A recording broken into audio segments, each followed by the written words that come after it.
Okay, we're now back in open session. It is 8:00 p.m. And we will now have reports and presentations on the information items. All right, trustees, we have Ms. Sonia Cole-Hamilton and Mr. Buchanan at the podium, and we are going to talk about our enrollment and management plan.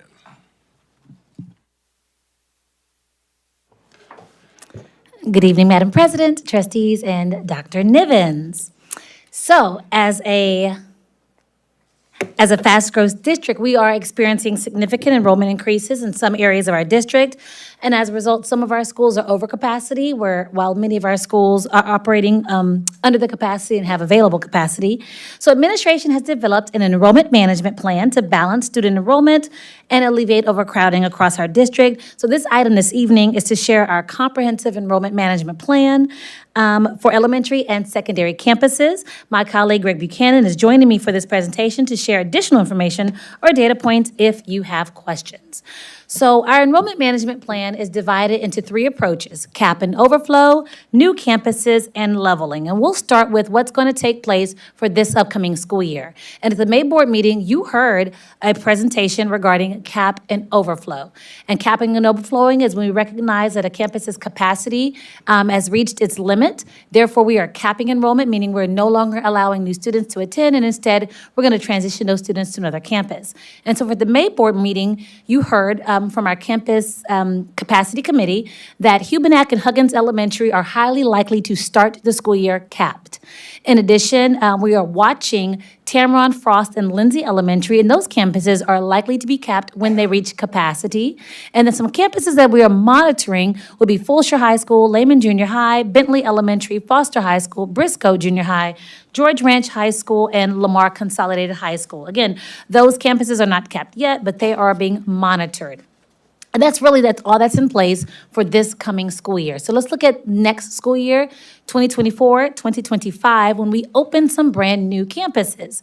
And so opening new campuses is a second approach to enrollment management. When we open a new campus, we have to rezone to create the attendance boundary for that campus. So in the 24-25 school year, we're going to open two new elementary campuses. We're going to open Melton Elementary and Randall Elementary. Now, trustees, you've got some supplemental materials in front of you. I'm going to draw your attention because I'm going to refer to multiple data points. So you do have your elementary attendance zone map that I'm going to refer to for the next portion of my presentation. You also have this document, and this is the demographer's projected enrollment for elementary. So if you can get those two documents handy, we're going to go back and forth with this information. So Melton and Randall, when they open next fall, they are likely going to impact the Huggins, Lindsay, and Tameron communities. Now, the data points we've been using from our demographer, that's our PASS report, show us what our projected enrollment will look like for those potentially impacted campuses from next school year all the way for about 10-year projections. Now, when you look at these charts, I want to draw your attention. When you see the red, those are campuses that have reached their buildings maximum capacity, as well as the maximum capacity of the portables that are at that facility. Wherever you see orange, those campuses have reached their building's total capacity, and they're using portables. They still have a few seats. Where you see red, that means a decision is needed. We have reached our capacity maximum. And the last option are the blue campuses. Now, the blue campuses is where the enrollment is about 70% or less than the building capacity. Now, that means a decision is needed there as well. Those campuses are operating under their capacity. Therefore, they have the potential to absorb additional students. So also for the 24-25 school year, you know this year, team, we are repurposing Terrell Elementary to house our sixth grade students. But in the fall of 24, we're going to open that hopefully as an elementary campus. And when we do so, that is looking to relieve and impact the communities of Bentley, Hubenack, and Adolphus Elementary. So when we look at this data point, trustees, I do want to, in spirit of transparency, talk about the fact that when Terrell opens in 2024, it will open over capacity. But trustees, please note that this campus was originally part of the 2017 bond that was supposed to open in 2020. So when we open, we're projected to open at capacity. Now, again, these are just projections, and of course, trustees will bring data points to you to show potential attendance zones where these numbers could be tweaked. And so this scenario was created by PASA without our input. Certainly with input from you, the numbers could look different. Another way to approach our enrollment management is leveling. And that is when we look at the enrollment across campuses. We look at campuses that are over capacity, we look at campuses that are under capacity, and we rezone to better align those students. And so here are some opportunities we have. Again, trustees, these are just drafts. This is just a conversation. This is just an information item. But in the spirit of transparency, do want to ensure that you have some information. So let's start with the southeast part of our district. When we look at Hutchinson, Campbell, Dickinson, Williams, Carter, and Velasquez Elementary, they're clustered together. So let's look at their numbers. A lot of the blue trustees, again, those are the campuses that are operating under their enrollment capacity, which means they have the ability to absorb additional students. Another area of opportunity is in the east part of the district. That's our Austin, Frost, Jackson, Long, Pink, and Smith elementary campuses. And we've clustered those together because, again, you'll see the campuses in blue are some opportunities. Now, trustees, let's discuss what this could look like. So if this is for the 24-25 school year, that means that this year, we're going to make some decisions. Excuse me. So in October this fall, Cabinet will review some attendance zone options that our demographer will create for us. We're looking to go over those options with the potentially impacted principals in November. In November, we're prepared to bring to you as a future action item the process as well as some potential options. And we'll utilize December to select our attendance boundary committees and to notify them that they're going to be a part of the committee. In December, we will bring the options for the ABC to you as well as the names of the committee members for your approval. We'll launch a community survey to the impacted communities the months of December and January. We will run our ABC meetings the month of January, and hopefully in February, we should be prepared to present some options to you as an action item. I do want to flag for you trustees that this process will be labor intensive and it'll be a lot. We are looking to rezone for 3 new campuses, so that's 3 different attendance boundary committees, as well as if we do approach the leveling for those 2 areas I showed you, so that could be potentially 5 attendance boundary committees, up to 10 or more community meetings to get the input. And so this is a draft timeline, but we do want to leave ourselves flexibility in case it takes a bit more time, because, you know, this year we did 2, I think, this year, and then next year we're looking at doing 5. So, Ms. Hamilton, you explain the trustees when they appoint committee members. How do we do that? So once we get the potential options, we'll look at specifically what are the impacted neighborhoods. Because while we're touching a campus, that doesn't mean everyone at that campus could be impacted by rezoning. So we utilize principal input as well as your input as well to identify people who could serve on the attendance boundary committees. For this particular, for some of these coming up, I think Districts 1, so Trustee Lambert, I think that's going to be your district, and District 6, Trustee Hubenak, will be most impacted by some of the decisions we're making for some of the new campuses. But certainly, trustees, you'll have the ability to submit names for people to serve on the attendance boundary committees, as well as principals. Principals appoint additional parents to be on the committee. Ask a quick question. If we go back a couple slides, I'm kind of confused. I see, let's take, for example, Frost Elementary. They're way over, and then all of a sudden, they're not going to be.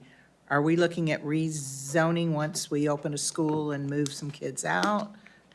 Where are those kids going? Because we don't have an elementary school for them. So we're going to be looking at possibly moving them to Adolphus once we move Adolphus kids. So Ms. Danziger, in 25-26, we open up elementary 35, which is Yeah. going to be the Bel Air 723 area.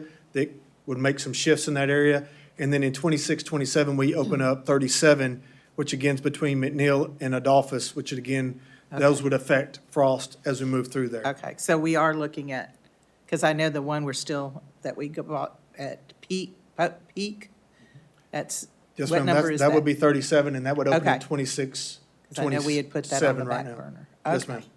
Just because they did a big drop. They do.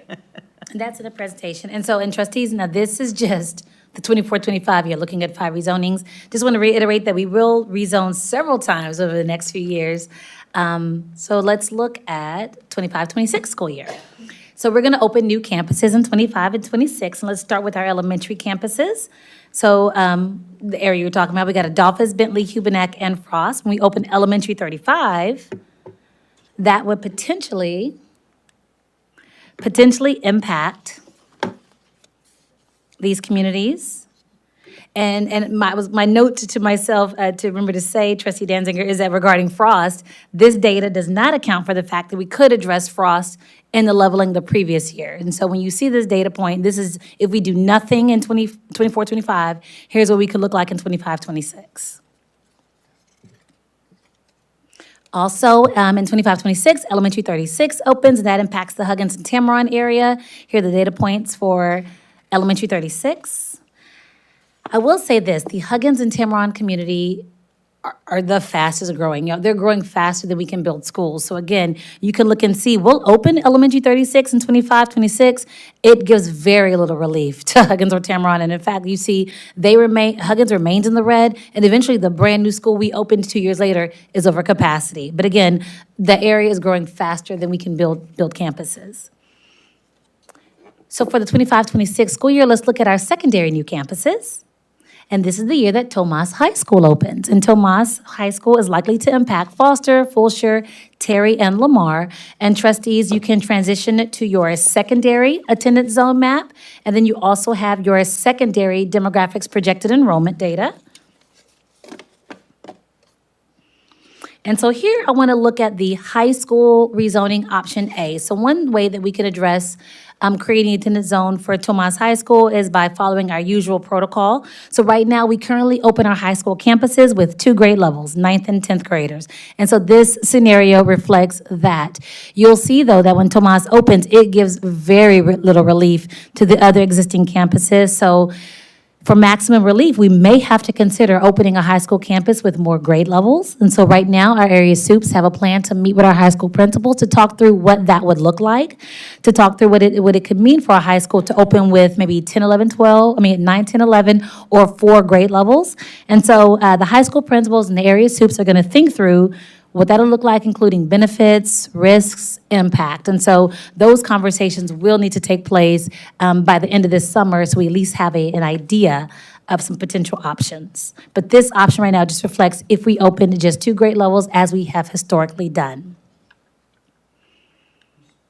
Yes, sir. Can you guys work in some parents into those meetings some way, shape, or form? I think a little bit of community input would really go a long way. Okay. To soften whatever decisions made in the future? Yes, sir.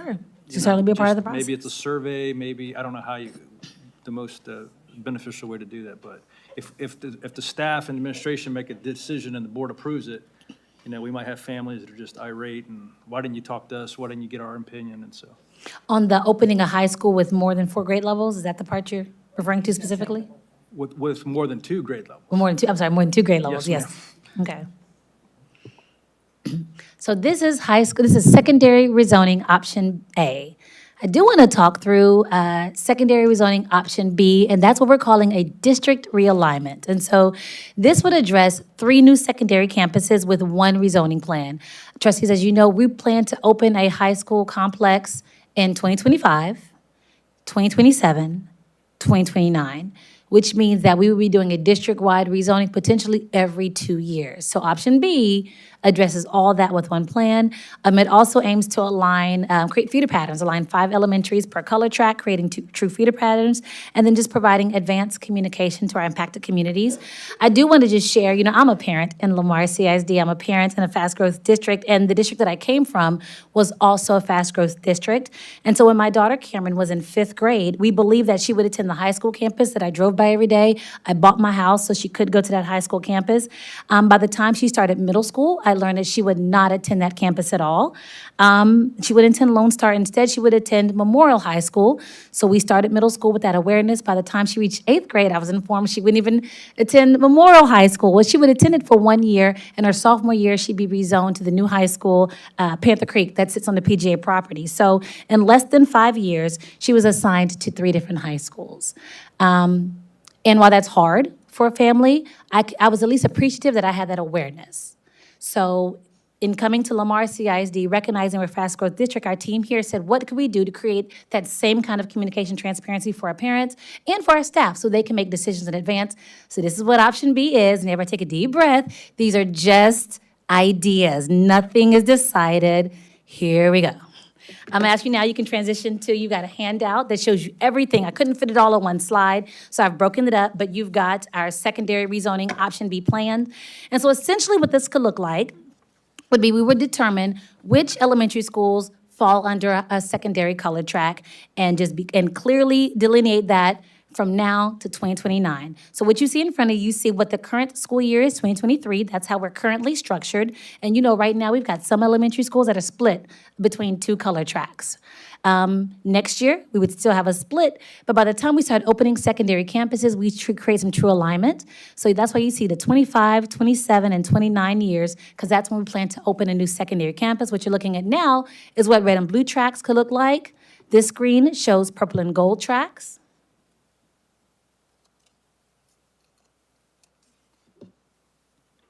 And finally, this screen just shows our maroon and silver tracks.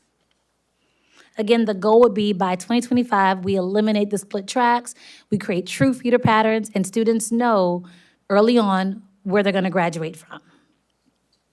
So let's look at what this looks like once we open our new secondary complex. Again, this is just a draft. We've not determined color tracks, but for the sake of planning, we took some liberties. And so if we had a green track, that's Tobias High School, Secondary 7. That's 2025. The 2027 school year, we would have potentially an orange track. And y'all know my favorite color is pink, so I made a pink track for Secondary 9. I'm just saying whoever votes for that.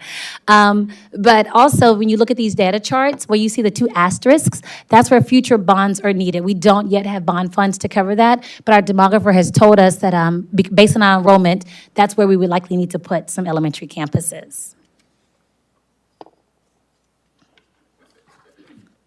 All right, so the 26-27 school year, we are slated to open some new campuses. These are elementary campuses. In the northeast part of our district, we've got Elementary 37, which is likely to impact Hubenack, Terrell, Adolphus, and McNeil. And here's a data chart for that. In the southwest part of our campus, part of our district, Elementary 38 should open, and that's going to impact Bowie, Beasley, Culver, and Meyer. Here's the data points for that.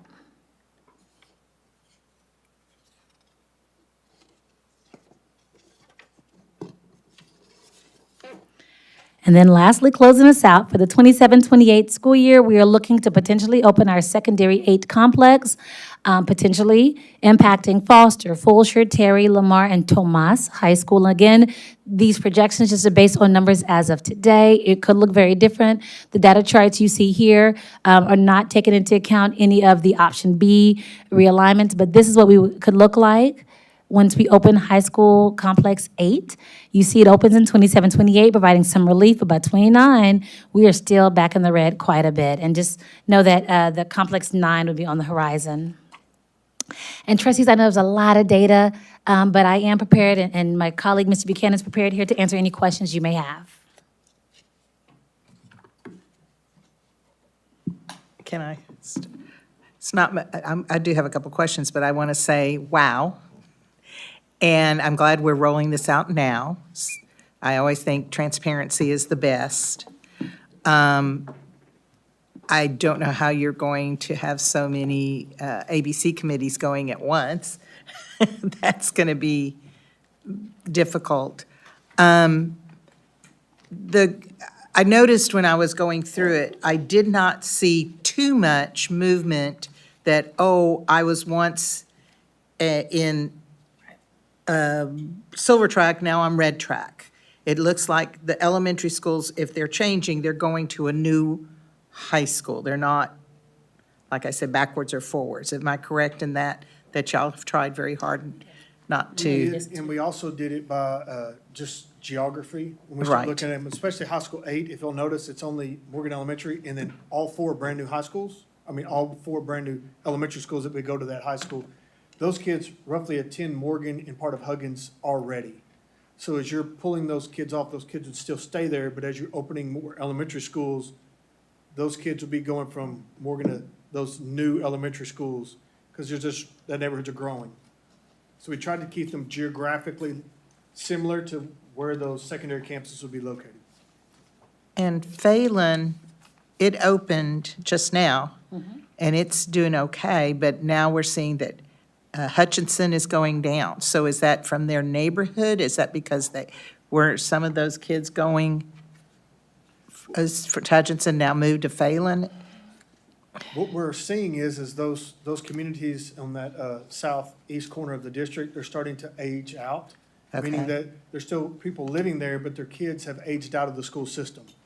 And we're seeing some areas like Frost and Austin where those parents are now moving out and younger families are moving in and bringing kids back into it. So that's what we're seeing right now. It's a dynamic where we have some neighborhoods that have had kids age out of the school system, but then they have certain area pockets around it that are bringing new kids into the school system with new homes. So looking at balancing that for the time being. Because a lot of times when you buy those homes, you're bringing in little ones. So it takes a few years before you see if they're going to impact the school. Is that what you're noticing? Yes, ma'am. That's why we're looking at, a 5 to 6 year window. I would remind the Board of Trustees, when you look at the campus data that we have that's color-coded, it only takes into account campuses that are currently in our bonds. So this does not take into account any future bonds when you look at these enrollment projections. And the last thing, we just need to make sure that we're not, like you said, moving an elementary school every 2 years, because we got into trouble with that, with McNeil and Hutchinson and Adolphus, that those kids kept getting moved every 2 years, and it was not a pretty sight when we tried to rearrange. So we need to watch that. Thank you. We have the rezoning committees, but do we have leveling committees? Or no, that's just something y'all do? No, there's not a leveling committee, but we definitely would form a committee of constituents to help inform that process, definitely. Okay. So when I'm looking at Campbell, Carter, Dickinson, Velasquez, and I think it was Williams and Hutchinson, y'all said 23, or 24, 25.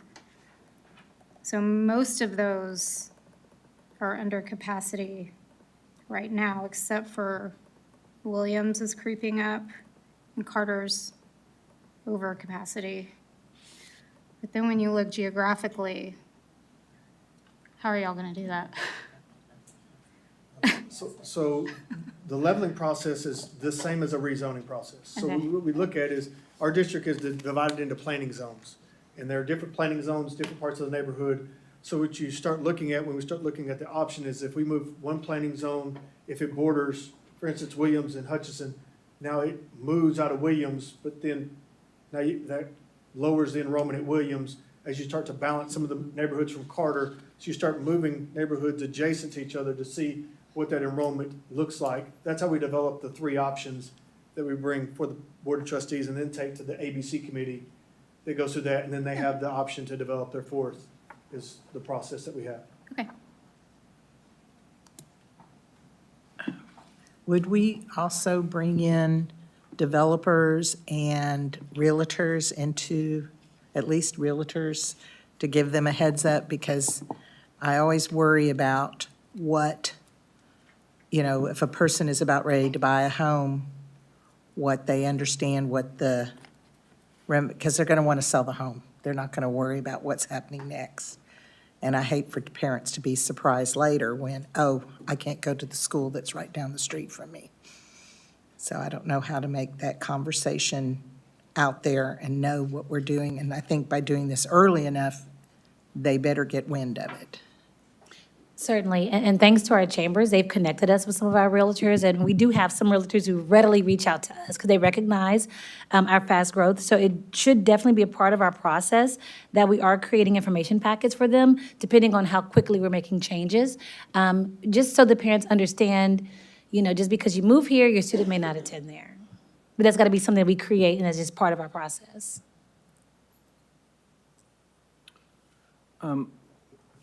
My question is this, and then I'm going to explain it and then pitch it to you. Our PASA's numbers from 2020, the last time we did a secondary rezone, are those numbers accurate? And this is why I asked that, because one of the first slides you put up was we're watching George Ranch enrollment. So this coming school year, so we're sitting here in the summer of 2023, and we did that in the summer of 2020, and it affected the summer of 2021, because that's when Randall High School opened. So Randall High School's been open 2 years now, And we're about to go to the first year where Randall High School is going to be full with 4 grades. So I remember going over those numbers over and over and over again. There was some slight controversy right before we adopted the plan, that George Ranch, the folks in Greatwood were saying, George Ranch, the enrollment's not going down fast enough. And my counter was, well, it's going down. And now you're saying we're on a watch. So that makes me wonder, was the PASA numbers, were they not accurate today compared to what they told us 2 years ago they would be today? So George Ranch is still on the watch list for our CCC Campus Capacity Committee, but their enrollment is dropping. It's projected to drop around 300 kids this current school year coming in, because they are losing the last grade level graduating out of George Ranch. Yes, sir. But then remember, Board of Trustees, in 24-25, we opened a 500-seat addition at Randall, George Ranch, Foster, and a 1,000-seat addition at Fulshear, which helps a little bit with our capacity to get there, knowing that Tomas is opening up in 27 and High School 8's opening up in 29. I mean, 25 for Tomas, 27 for High School 8. So what concerns the administration about putting George Ranch on that watch list right now? What, if we are about to lose 300 students and they're going to go to another school, why would George Ranch be on a watch list? So what we're worried about is the same thing that happened at Huggins last year, is it ended at 450, and over the summer they went to 900. It's just there's just some unprecedented deals at it, so we just need to monitor it.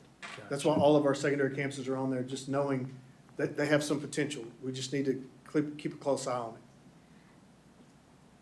Do these numbers reflect the 500-seat addition? Not currently, because they're not open as of right now. Okay, and then it says we're using portables at George Ranch, but we took those out this year. I'd have to see what those, Yeah, there's no I portables. have to go back and look at that Okay, data set. okay.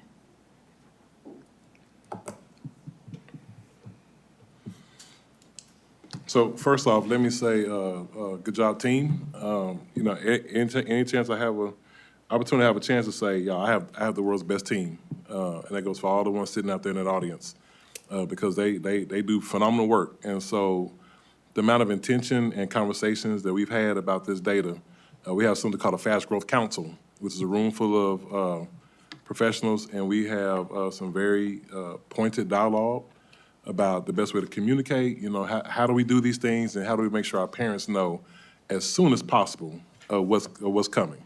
And so I just want to say phenomenal job to the Fast Growth Council team for getting all this data together. It is a lot, and I think you've heard me say more than once that,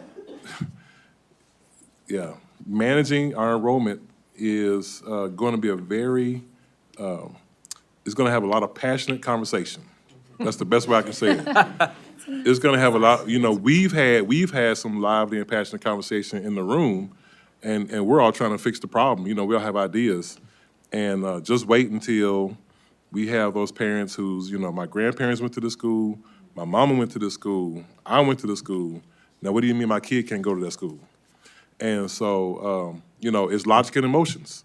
And so we're making logical decisions, but it's a very emotional situation. And so it's not going to matter to a lot of folks when we say we know 4 generations have gone to this school, but 5th generation 5 can't. And so I just want to prepare us all for that, because it's going to be a pretty heated moment. And so I give a lot of kudos to the team also. When we have our ABC meetings, you have some folks that will come in and they will want to take over the meeting and bully their way in. And our team does a really good job at redirecting that to make sure all voices are heard, and to make sure that we get surveys out. But if you remember when we did I want to bring it back up, but we did our tier system, we had 18,000 respondents to the survey. And how many emails did you get, trustees, that said, what do you mean? I didn't know, it wasn't good data. I mean, you know, you still get all that stuff. And so I just want to say publicly, because, you know, I'm the guy that keeps it real. I'm the guy that just says what needs to be said in a transparent way, is that we're going to do a lot of those things. The same thing we're going to do, be very transparent with the public. But again, trustees, we're still going to have 5 or 6 folks that'll come up here and say it was all done in secret. Nobody knew anything. Y'all didn't tell us anything. And we'll have a whole lot of data to show you that we had 18,000 respondents. So, you know, I'm not sure how you didn't get it, but okay. But this is going to be a pretty heated conversation, and we have to do it quite a few times. And so again, I appreciate the team for your hard work. And then the part we're talking about aging out. So that means that, we talk about leveling and we talk about aging out. We have communities, like we said, whose students are going to secondary campuses or college and the parents still live there. So now we have campuses that are underutilized. So that means now we're gonna have to start taking students out of different communities and busing them to other communities, which, will cause some more heartache for some folks. And so, I think everyone knows by now that Lamar CISD, we take care of kids, we care about kids. And so we're gonna do the best we can to make sure that all of our kids have a space where they can be in and not be rubbing shoulder to shoulder in one campus, and then the next campus, they have 300 kids. We wanna make sure we level this thing out and give all of our students an opportunity to get some high-quality Tier 1 instruction in an environment that is not crowded. And so again, those are the decisions that we're gonna bring forward to the trustees. Gonna be very hard decisions to make. You'll get a lot of emails. You'll be called a lot of names. But just know whatever you need from us in the process, just ask, and we'll have all the data to give to you so you can respond appropriately.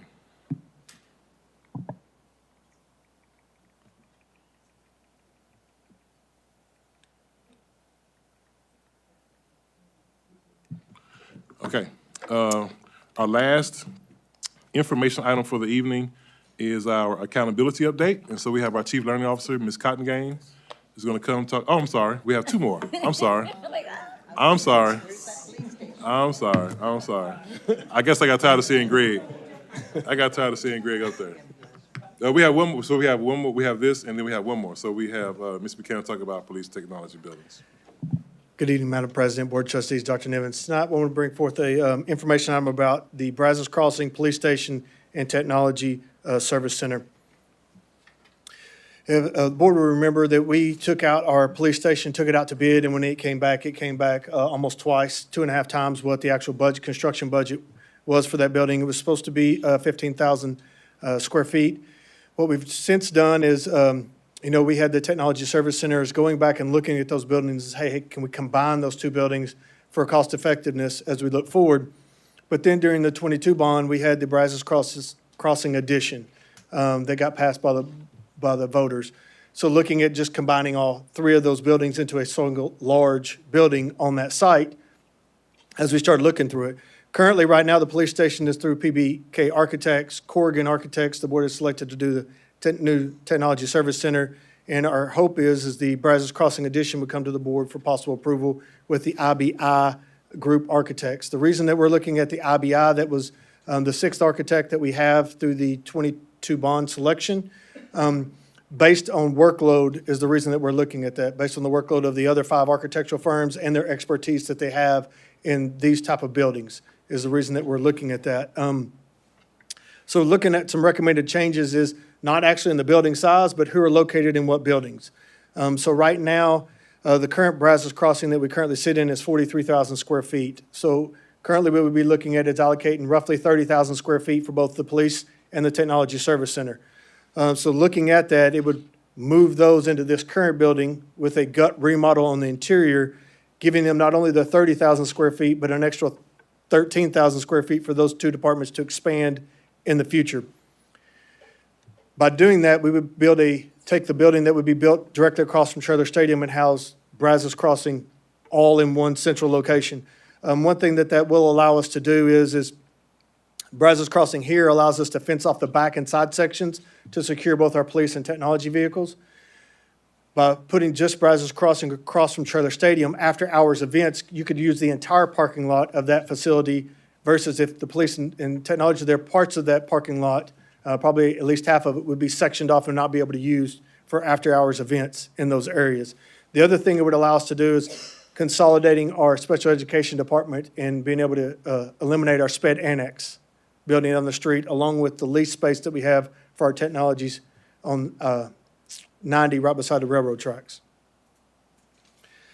So this is an image of this current building. So both the left and right side of the building, along with the back, those parking lots would all be fenced off, gated off with security to be able to house those vehicles for both of those departments in here, leaving a visitor area at the front.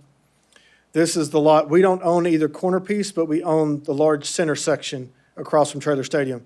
So that's where that building would go, along with parking lots. The entrance to that would be, again, lined up with that red light there to allow for easy access and for traffic control for after-hours events, for people to be able to come across Avenue I for that extra parking. So the next steps in doing this is canceling contracts with both PBK and Corrigan. Because we're looking at that, we need one architect to be able to design all of that. Again, assigning both projects to IBI.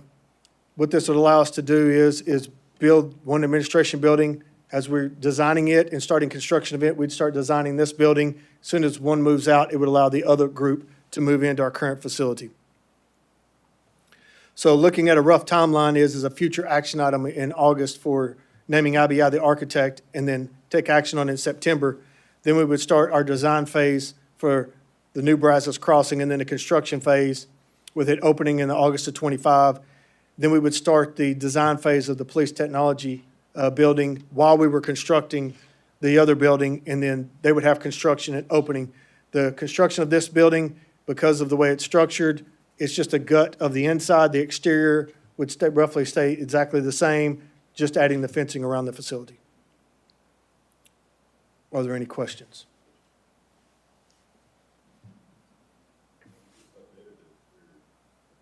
Yes, sir.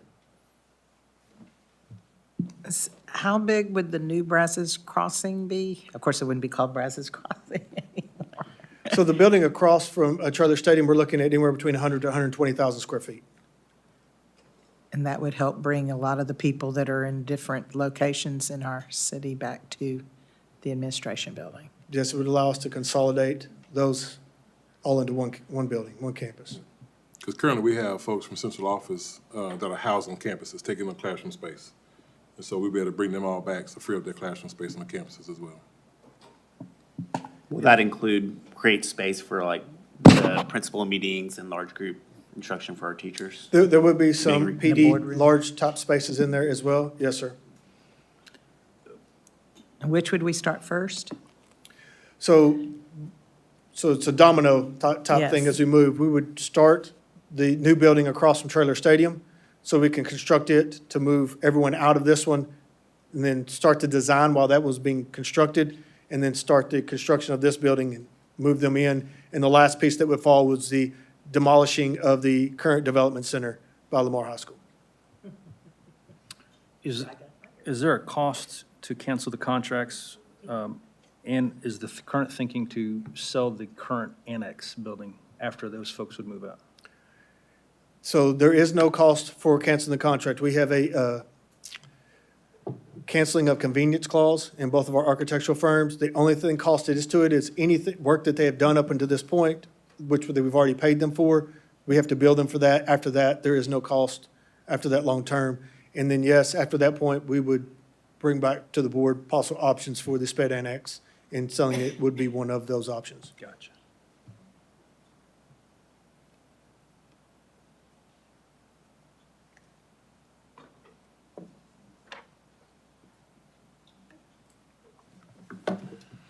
All righty. Now we have our accountability update with Ms. Cottingham, our Chief Learning Officer.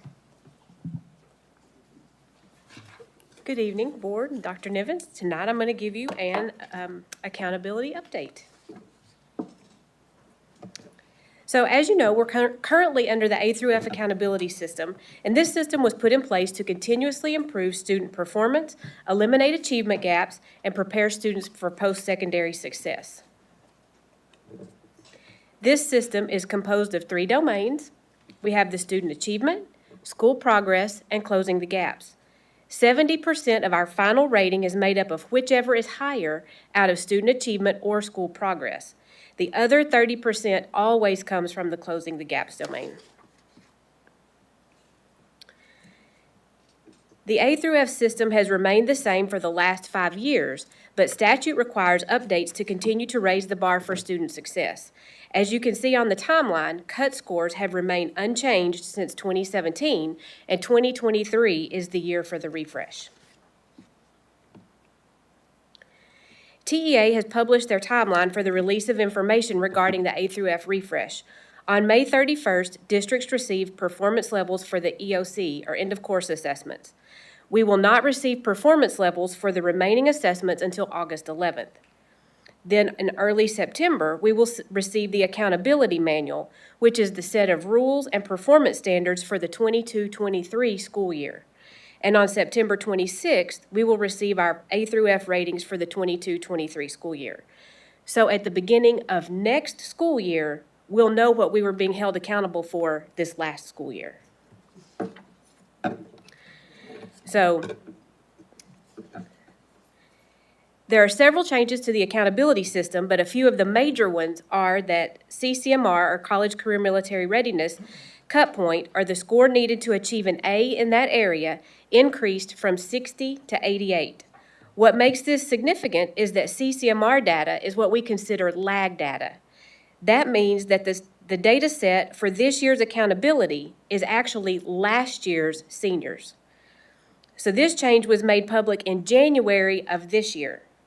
So that means we could do nothing to improve our CCMR score that goes into this year's accountability scores. Another change for this year is that district ratings will be calculated proportionally, and that means the number of testers at each campus will determine the weight of that campus in the district rating. As of now, TEA has not released the passing percentage for each assessment. So we still don't know what students had to make on each test to be considered passing for the test they just took.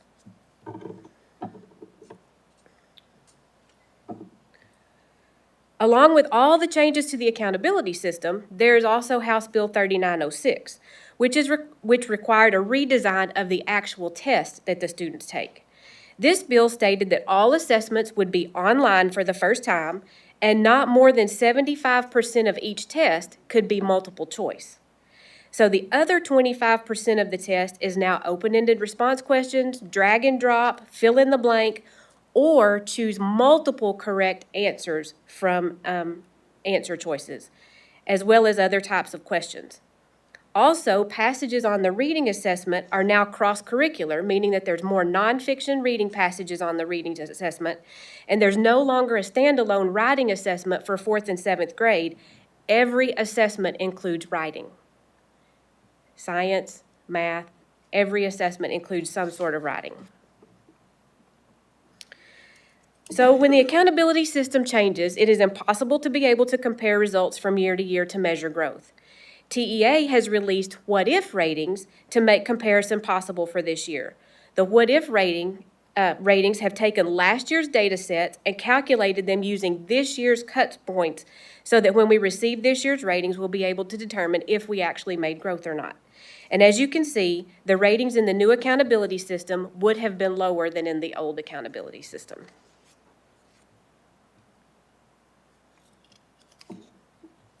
So as I stated earlier, we have received the preliminary EOC data for the 23 school year. I have included the 22 results for comparison. So as you can see in Algebra 1, as a district, we remain the same with a decrease at the master's level of achievement.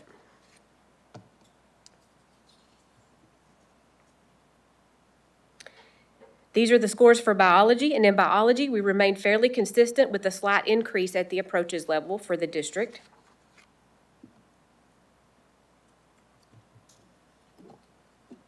For U.S. history, we increased at the approaches and meets level with a slight decrease at the master's level.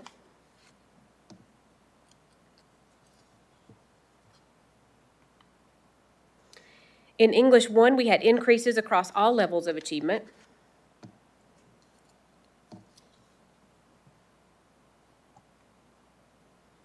And for English 2, we saw increases at the approaches and meets level, but remained steady at the master's level.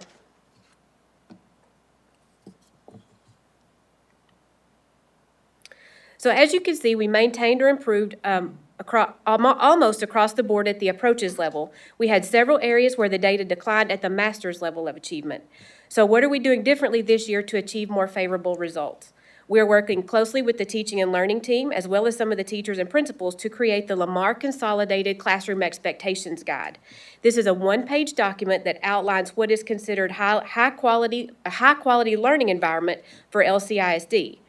This document is comprised of some of the best current practices in education. Campus administrators, instructional coaches, and teachers will be trained in what each component looks like in practice, and a catalog of video clips for each item will be compiled for training purposes. We have a focus on the professional learning community, or PLC process, and this is time for teachers to discuss 4 things, or one of 4 things. Number 1 is, what do we want our students to know and be able to do? Number 2 is, how will we know when they know it? Number 3 is, what will we do if they don't get it? And number 4 is, how will we extend the learning for those that did get it?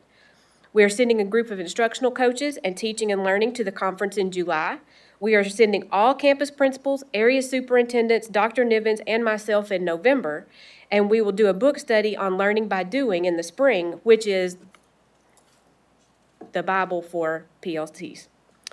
And we will use the professional development days throughout the school year to give teachers dedicated PLC time or time to analyze data, district assessment data. We are also restructuring district meetings to include a stronger focus on instruction and academics to better calibrate the expectations and understandings.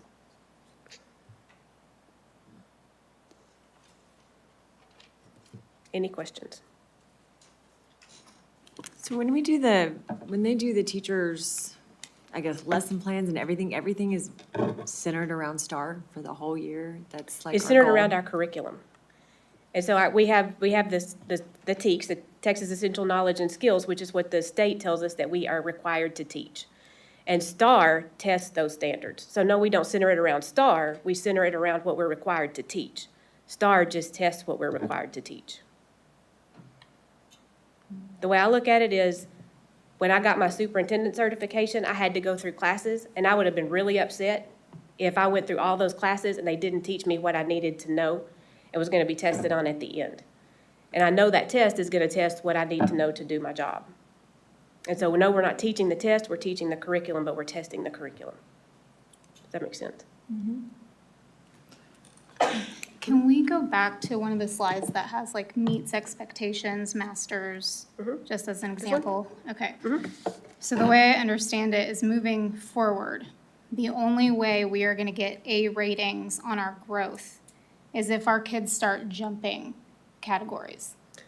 Not necessarily. Okay, Growth is, they look at, did students make a year's worth of growth in a year's time? okay, And so that's where the student, they could not even pass this last year, and they might not pass next year. But if they've shown a year's worth of growth in that year, we get credit for growth.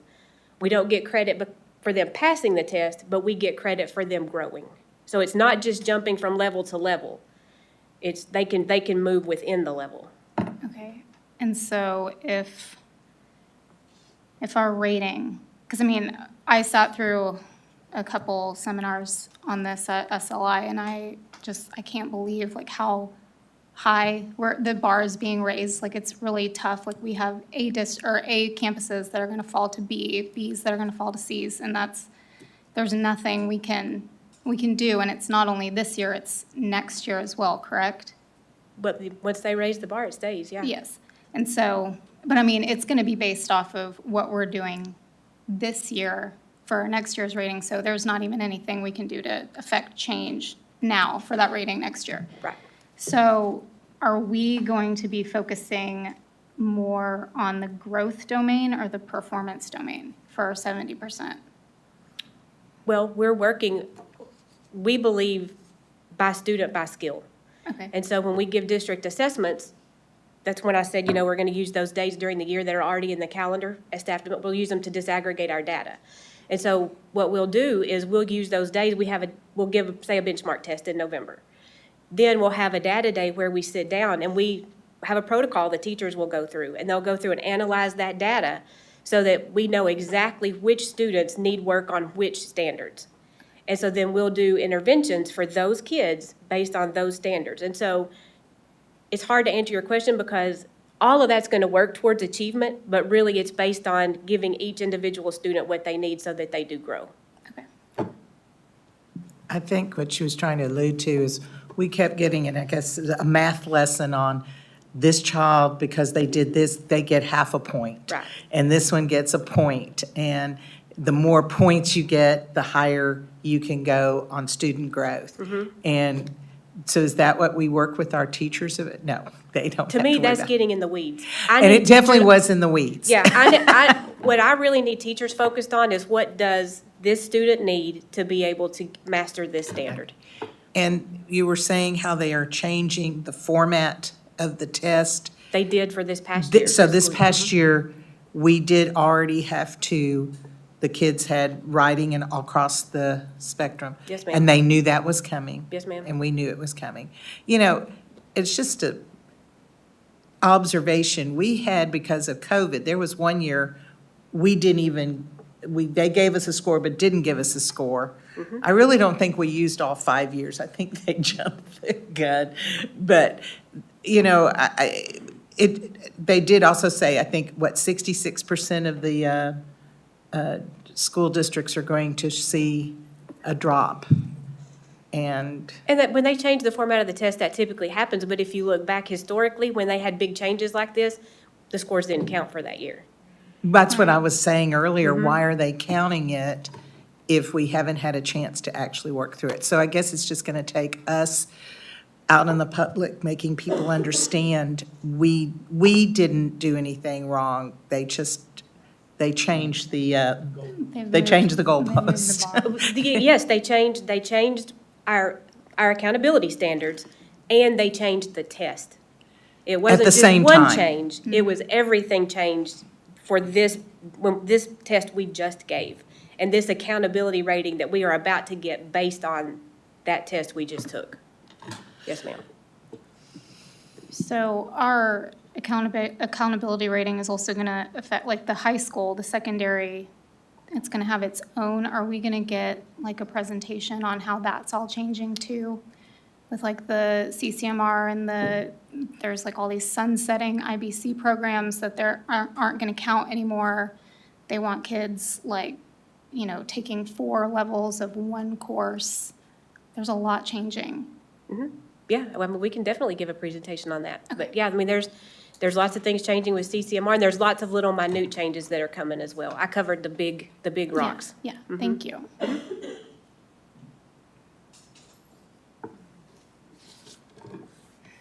So, if you allow me to get on my soapbox for a minute, you know, if you've heard me speak in the community to any organization, you know, I've talked about, I've been reading, you know, I read this book called How the Mighty Fall, and it's written by Jim Collins, and it talks about, you know, 5 organizations that were once in the past like the best of the best.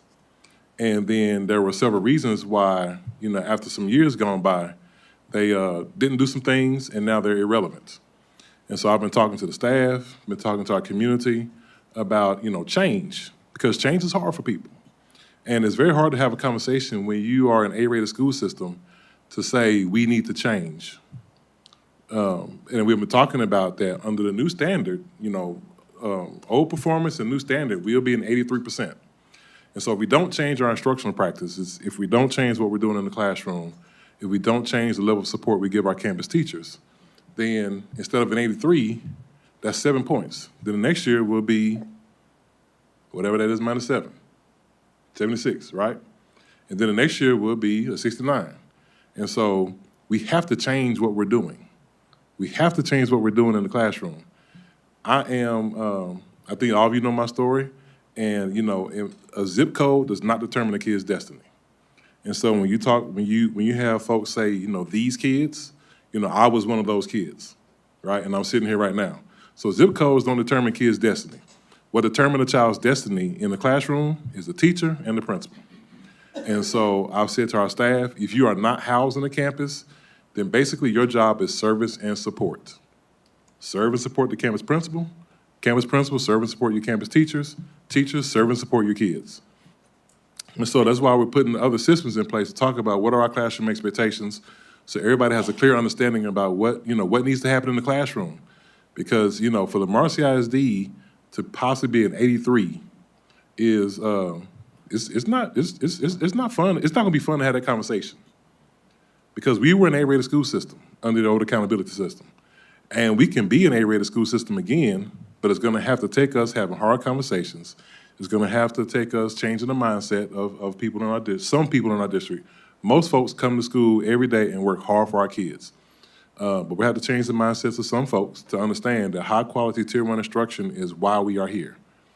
And so we no longer teach love units. And a love unit to me is, I love to teach about butterflies. Butterflies is not in our curriculum, but I love to teach about butterflies. So we're gonna talk about butterflies today. And so now I'm setting kids up for failure because I didn't teach them the fractions, I didn't teach them the measurement, I didn't teach them the biology that they needed. We talked about butterflies. And so we have to understand, we have to teach our curriculum, we have to have high-level Tier 1 instruction, we have to support our principals, support our teachers so they can support our kids. And then we continue to move forward and have a conversation. But it's gonna take some change, and so we're talking about adjusting our curriculum, our instructional system, while we are rezoning and leveling. Right? And so it's gonna be some hard conversations. Because at one point, at one end, we're talking about families not going to the school they've gone to for generations. The other side, I'm talking to 30-year veterans and I say, what you've been teaching is no longer relevant. You're gonna have to change this. What do you mean? I've been doing this longer than you've been living, right? And so we're gonna have to have those conversations. We have to have some hard conversations because our kids deserve it. And that zip code will not determine their destiny. It won't. But we have to do what we have to do to have a conversation so our kids can get exactly what they need, because our parents send their kids to us. You send your kids to us for that very reason. You send your grandkids to us, Ms. Cohamilton's kid, all of you have kids in this system, and they deserve the absolute best we have to give, and the adults can't get in the way of that. We have to have hard conversations to make sure that we maintain an A rating, and also, if you go back to the ratings, Ms. Cotton Gang, the last thing, and I'm shut up. Which slide? The ratings, the district ratings, 90 and 83. So if you see in 2022 ratings, we were at 90%. So if you do the simple math, we still have 10% of kids that didn't get it, right? And when I was in school, I was at 10%. And so what do we do for that 10? I mean, 90 is great, but what are we doing for that 10 also to make sure we have that 10% gets it? And so we can't just be happy being at 90%. We can't be satisfied with that because we still have kids that didn't get it. And those parents expect us to help their child succeed academically. They send their kid to us, they go home, they go to office, they go to work, they come home, they help their kid with homework if they can, sometimes they can't, but they depend on us. And so that's gonna be our job. And so this is gonna be the foundation of the conversations we have with some staff members, not a lot, but some staff members about changing our instructional practices so we can maintain our A, but also work hard to be a 100% district. Because all of our kids deserve the absolute best we have to give. So, anyway, I'll shut up now.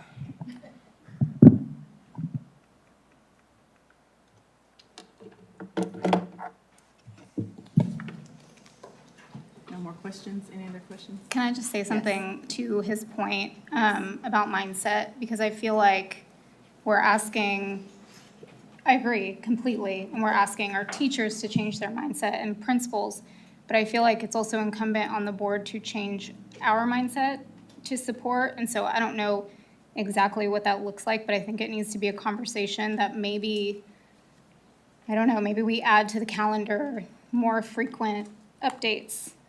You're looking at me like, oh God. Okay, so we need every few months to hear how this is going as a board, what we can do to support everyone until we get back up to the A, right? Okay. On that note too, do we have something where we can have teachers, I don't know, like a roundtable, what they need, what they feel like, I don't know, where they need help or where they feel like emphasis is here, but this is where we are in reality in our classrooms. To where teachers can put their input in and be heard. And then, like you said, have the principals support the teachers so that they can in turn support our students. As if they're feeling like they don't have what they need or expectations are set in a way where they feel like they can't be met or whatever it is, to be able to speak freely and express, what they need, what they're getting versus what they're needing. I don't know. Right. No, that's a great point. And so Ms. Cotton Game, a part of her first 90 days was to do a listening tour And she visited every campus and talked to a group of teachers at the campuses about, you know, what is it? And her question was, what can we take off of your plate? And so that was the conversation. And so, you know, she had input from, you know, every campus, and those campuses had representatives in that conversation to talk about what can we take off your plate to help with the instructional system. Also, I do a tour once every semester with the teachers and paraprofessionals of the year, and we talk about, I was asked 3 questions. What's working well in our system? What's not working well in our system? And if you were me, what would you do? And you'll be amazed at the feedback that we get, and we're able to now, and then we circle back with our staff and talk about, in Dr. Nives' meetings, this is what you said, here's what we did. In Ms. Cottingham's meetings, here's what you said, here's what we're doing. And so the classroom expectations, you know, that's coming from our curriculum staff and teachers, our curriculum writing, our curriculum support, all that is coming from input from our campus teachers and principals. And so we have those things in place. And I've been doing it since I've been here. Ms. Cottingham, that was a part of her first 90 days, is going to the campus and talking specifically to the teachers. So yeah, we are doing that.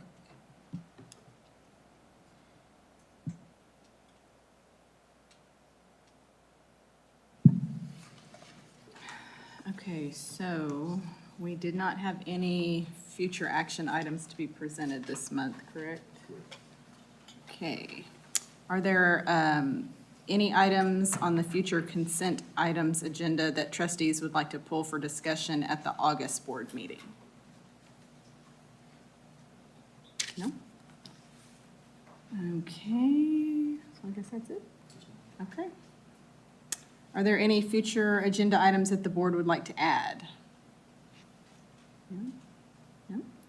Okay, then the meeting is adjourned. It is 9:03 PM.